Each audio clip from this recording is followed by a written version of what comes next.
Hello everyone, आप लोग कैसे हैं। आज की क्लास में हम लोग फ्यूचर इंडिफिनिट टेंस के सेंटेंस को पैसिव वॉइस में बनाना सीखेंगे।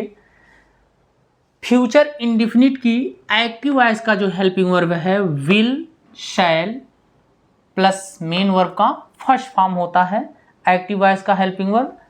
पैसिव वॉइस में will be, shall be plus main verb का थर्ड फॉर्म। आई और वी के साथ शैल बी, बाकी अन्य सभी सब्जेक्ट के साथ विल बी का यूज करते हैं। आइए एग्जांपल देखते हैं। We shall learn the poem. We shall learn the poem. We shall learn the poem. इस सेंटेंस में वी सब्जेक्ट है, shall helping verb, learn main verb, the poem object. Active से पैसिव बनाने के लिए बताया गया है कि सब्जेक्ट को ऑब्जेक्ट और ऑब्जेक्ट को सब्जेक्ट के प्लेस पर लाते हैं। तो वी के स्थान पर द पोएम आ जाएगा। द पोएम, पोएम के अकॉर्डिंग हम helping verb will be use करेंगे। The poem will be, main verb का third form learned by us. The poem will be learned by us. Next example देखते हैं। They will not, they will not play a match, they will not play a match। अब यहाँ देखिए दे के साथ helping verb will बताया गया है। आई और वी के साथ एक्टिव वॉइस में आई और वी के साथ शैल, बाकी सभी सब्जेक्ट के साथ विल का यूज करते हैं। जब उन्हीं सेंटेंस को पैसिव वॉइस में चेंज करेंगे तो आई और वी के साथ शैल बी, बाकी अन्य सभी सब्जेक्ट के साथ विल बी का यूज करते हैं और प्लस मेन वर्ब का थर्ड फॉर्म लिखते हैं। ये सेंटेंस निगेटिव है, पैसिव वॉइस में चेंज करना है। दे सब्जेक्ट है, मैच ऑब्जेक्ट है। Match will not be, a match will not be played by them।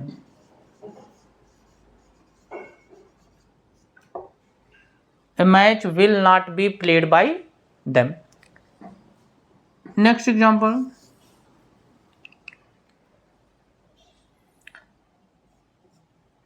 I will give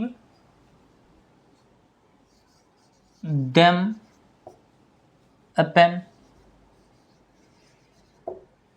I will give them a pen हो जाएगा।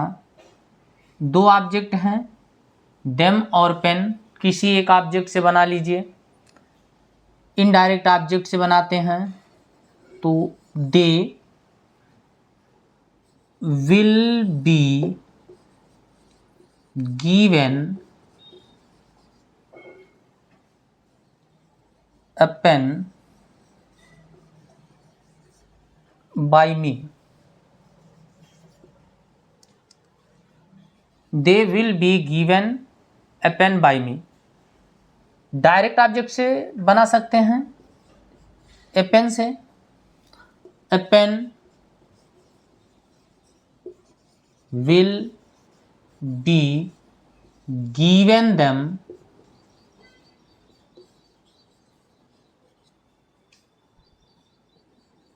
by me।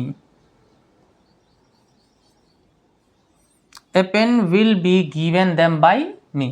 सेंटेंस ये negative होता, will के बाद यहाँ नॉट होता तो पैसिव वॉइस बनाते समय विल या विल के तुरंत बाद नॉट फिर वी लिखते। सेम इसी तरह से इस सेंटेंस में भी विल के बाद नॉट फिर बी लिखते हैं। ये सब जनरल रूल बताए जा रहे हैं अभी आप लोगों को। इसके बाद हम लोग और स्पेशल रूल जो है पैसिव वॉइस के उसके बारे में बताएंगे।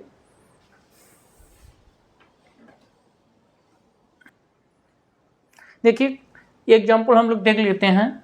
Will he help the poor, will he help the poor interrogative sentence है, हेल्पिंग वर्ब से ये शुरू हो रहा है, पैसिव वॉइस भी हेल्पिंग वर्ब से शुरू होगा। हो जाए, यह ऑब्जेक्ट है, यही सब्जेक्ट है, द पुअर ही के प्लेस पर आएगा तो हो जाएगा will the poor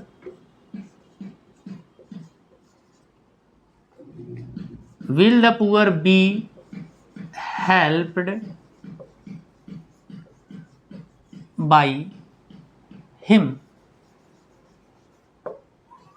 will the poor be helped by him, will the poor be helped by him।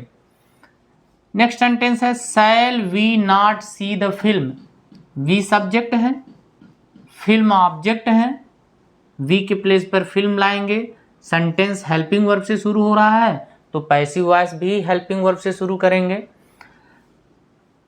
Film के अकॉर्डिंग यहां हम helping verb will the film, will the film, negative है तो not be seen, seen, will the film not be seen by us, will the film not be seen by us। Next example देखते हैं। why will you not obey the rules,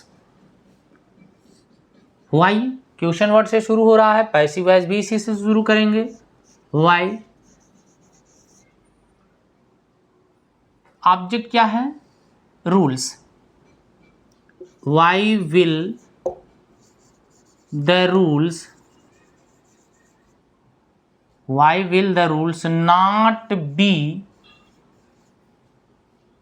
obeyed, why will the rules not be obeyed by you।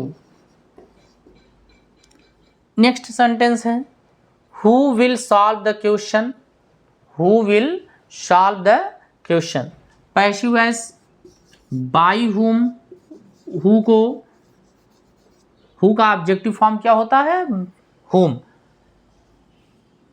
यह interrogative pronoun है, subject का काम कर रहा है। इसको जब हम ऑब्जेक्ट बनाएंगे तो उसके पहले बाय प्रीपोजिशन लगाएंगे। by whom, will, यह पैसिव वॉइस का सब्जेक्ट हो गया, will the question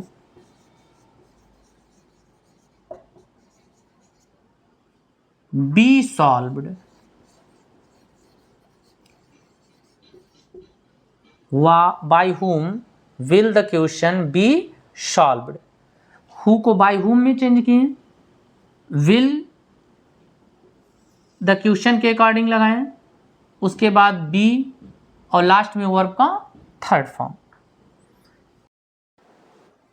example number 8 देखिए।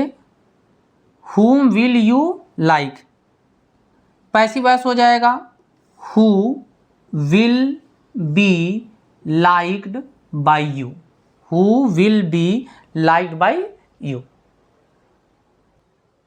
आई होप आप लोगों को ये टॉपिक समझ में आ गया होगा। नेक्स्ट टॉपिक के साथ हम लोग मिलते हैं। Thanks for watching.